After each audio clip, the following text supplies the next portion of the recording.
নমস্কার দিদিভাই দাদাভাইরা, সাধনার রান্নাঘরে তোমাদের সবাইকে স্বাগত। আজকে আবারও একটি নতুন রেসিপি নিয়ে চলে এসেছি। এই দেখো কোয়াশ। তোমরা এই কোয়াশ কে কে চেনো বা কারা কারা চেনো না একটু কমেন্টে জানিও। এই কোয়াশ দিয়ে এটা কিন্তু সবজি খাওয়া যায়। এই সবজির কোয়াশ দিয়ে আজকে দারুণ স্বাদের নাড়ু বানিয়ে তোমাদের সঙ্গে শেয়ার করব। তোমরা তো অনেকে অনেক রকমের নাড়ু খেয়েছো, কিন্তু আদৌ কি তোমরা কোয়াশের নাড়ু খেয়েছো? এই কোয়াশ কিন্তু দার্জিলিং পাহাড় অঞ্চলে পাওয়া যায়, তাছাড়া কিন্তু কোথাও পাওয়া যায় না। এই কোয়াশ দিয়ে আজকে নাড়ু বানাবো, খুবই মজার হয় আর খেতেও কিন্তু দারুণ লাগে। তো তোমরা প্রথম থেকে শেষ অবধি এই কোয়াশের নাড়ুর ভিডিওটা দেখবে। আশা করি আজকের ভিডিওটা তোমাদের অনেক ভালো লাগবে। আমি এখানে নাড়ুর জন্য দুটো কোয়াশ নিয়েছি। কোয়াশের খোসাটাকে আগে ছাড়িয়ে নেব। আমি ছুরি দিয়ে ছাড়াচ্ছি, তোমরা চাইলে বটি দিয়েও ছাড়াতে পারো। যার যেরকম সুবিধা হবে সেইভাবে তোমরা ছাড়িয়ে নেবে। আমি এই বটি দিয়ে ছুরি দিয়ে ছাড়িয়ে নিচ্ছি।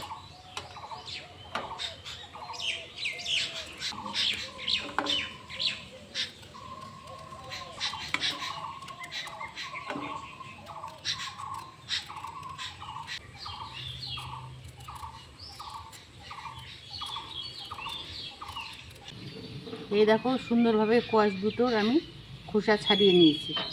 এখন কোয়াশগুলোকে আমি 4 পিস করে কেটে নেব।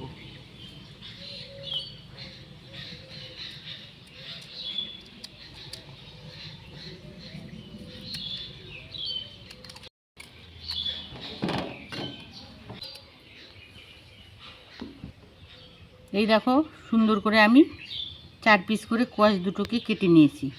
এখন এই কোয়াশের যে মাঝের অংশটা রয়েছে এটাকে আমি এখন কেটে ফেলব। এটা একটু শক্ত মাঝের অংশটা, তাই এটাকে এইভাবে একটু কেটে ফেলে দিতে হবে।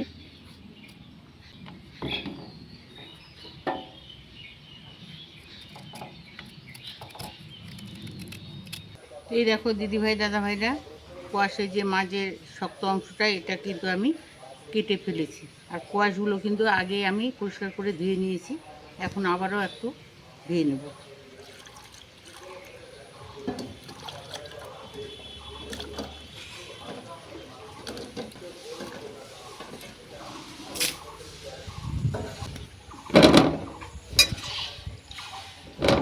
কোয়াশগুলোকে আমি ভালো করে ধুয়ে নিলাম, এখন গ্রেট করে নেব।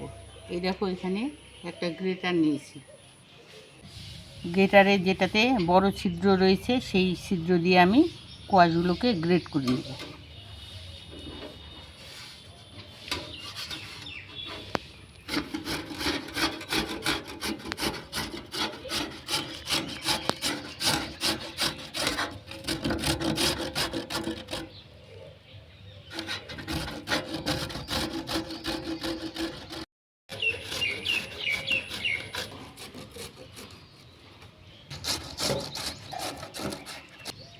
এই দেখো দিদিভাই দাদাভাইরা, কোয়াশের নাড়ু করতে গেলে কিন্তু এই দেখো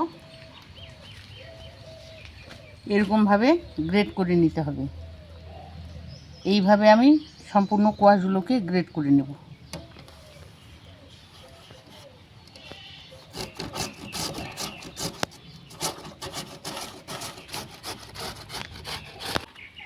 এরকম গ্রেট করে নিয়েছি। এখন একটা বড় বাটিতে আমি তুলে নিচ্ছি।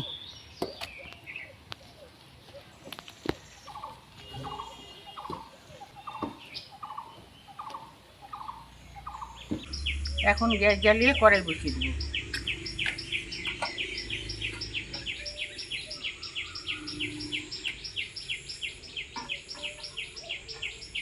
কড়াইতে দিয়ে দেবো গ্রেট করা কোয়াশ।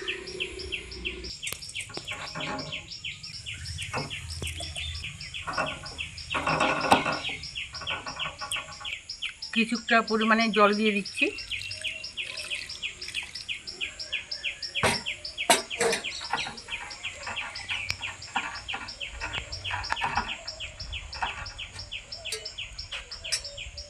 ঢাকা চাপা দিয়ে কোয়াশগুলোকে একটু সিদ্ধ করে নেব। এখানে কোয়াশগুলো 5 মিনিটের মতো সিদ্ধ করে নেব। খুব একটা সিদ্ধ করা যাবে না, একটু টাটকা সিদ্ধ করে নিতে হবে। গ্যাসের আঁচটাকে লো টু মিডিয়ামে করে 5 মিনিট আমি কোয়াশগুলোকে সিদ্ধ করে নিয়েছি। এখন ঢাকাটাকে তুলে নেব। এই দেখো, কোয়াশগুলো কিন্তু পুরোপুরি সিদ্ধ হয়নি, একটু টাটকা রয়েছে। এখন কোয়াশগুলোকে আমি জলের থেকে ছেঁকে নেব। এখন কোয়াশগুলোকে ঝুড়ির মধ্যে ঢেলে নিচ্ছি।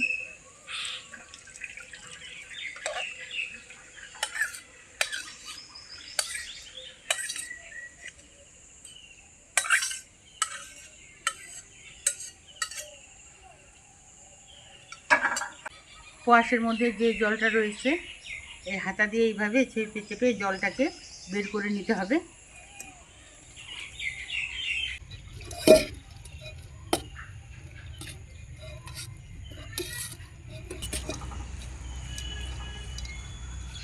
কোয়াশের জলটা আমি সম্পূর্ণ আলাদা করে নিয়েছি। আবারও গ্যাসে কড়াই বসিয়ে দেবো। গ্যাস জ্বালিয়ে কড়াই বসিয়ে দিয়েছি। কড়াইতে দিয়ে দেবো 1 বাটি চিনি।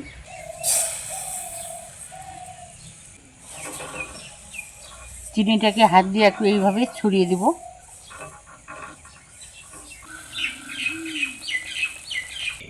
সুন্দরভাবে কিন্তু চিনিটা গলতে শুরু করে দিয়েছে, আর কালারটাও চেঞ্জ হয়ে গেছে। এখন একটু নেড়ে চেড়ে চিনিটাকে আমি একটু ক্যারামেল তৈরি করে নেব।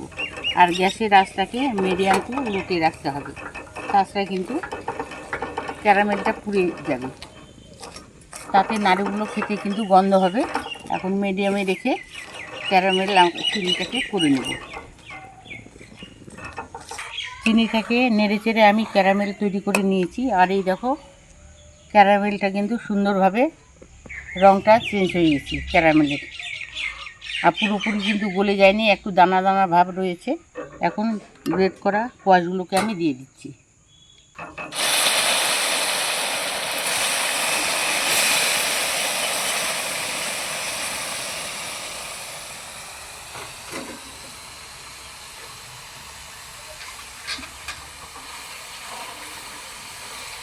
কোয়াশগুলোর সঙ্গে ক্যারামেলটাকে ভালো করে মিশিয়ে নেব। নাড়াচাড়া করে কোয়াশের জলটাকে আমি শুকিয়ে নিয়েছি, আর পাক অনেকটাই কিন্তু হয়ে গিয়েছে। এই পর্যায়ে আমি ফ্লেভারের জন্য দিয়ে দেব, এই যে দেখো, কর্পূর দিয়ে দেবো। তোমরা এখানে এলাচের গুঁড়ো দিতে পারো বা গোটা এলাচ ফাটিয়েও দিতে পারো। তা আমি একটু সামান্য একটু, এই দেখো, সামান্য 1 চিমটি কর্পূর নিয়েছি। এটাকে গুঁড়ো করে হাতের মধ্যে উপর দিয়ে একটু ছড়িয়ে দেবো। এই কর্পূরের ফ্লেভারটা আমার খুবই ভালো লাগে। এই দেখো, এইভাবে ছড়িয়ে দিচ্ছি, সামান্য 1 চিমটি।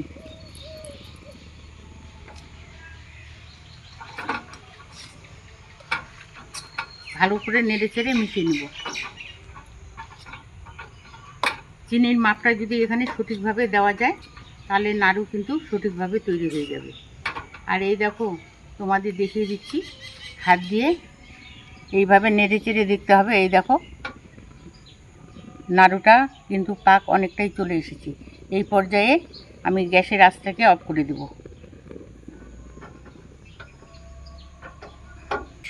এখন আমি একটা থালার মধ্যে ঢেলে নেব।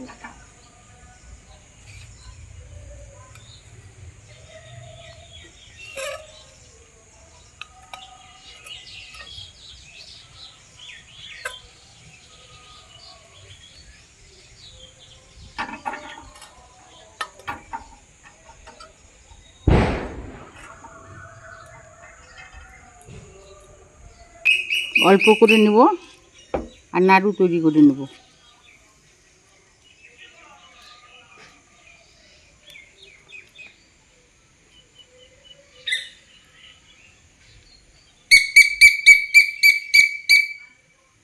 এই দেখো, অনেকটা কিন্তু সুন্দর লাগছে। একটা নাড়ু তৈরি হয়ে গেল, এটাকে রেখে দিচ্ছি।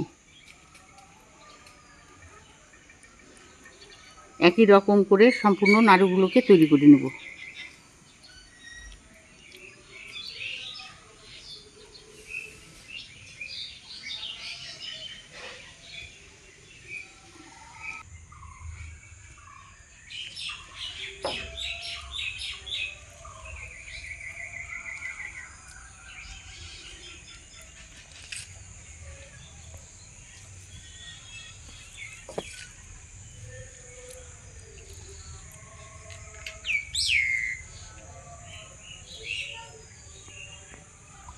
দিদিভাই দাদাভাইরা, কাঁচা কোয়াশ দিয়ে যে এত সুন্দর নাড়ু বানানো যায়, না দেখলে তোমরা বিশ্বাসই করবে না। আর এই নাড়ু খেতে কিন্তু অসাধারণ হয়। একবার হলেও তোমরা এই কোয়াশ দিয়ে নাড়ু বানিয়ে খাবে, আশা করি খুব ভালো লাগবে। আর এই নাড়ুগুলো 1.5 মাস থেকে 2 মাস সংরক্ষণ করে কন্টেনার বা কাচের বয়ামে নর্মাল ফ্রিজে রেখে খেতে পারো।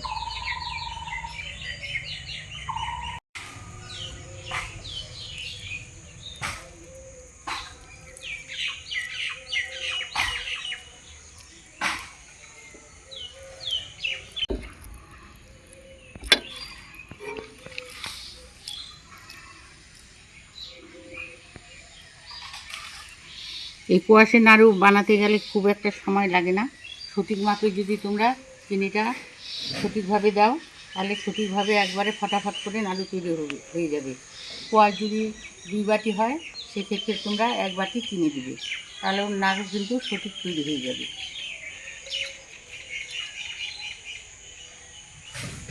দিদিভাই দাদাভাইরা, কুয়াশের নাড়ু যদি তোমরা বানিয়ে খাও, খেয়ে কিন্তু মন ভরবে না, একটার পর একটা খেয়ে যাবে।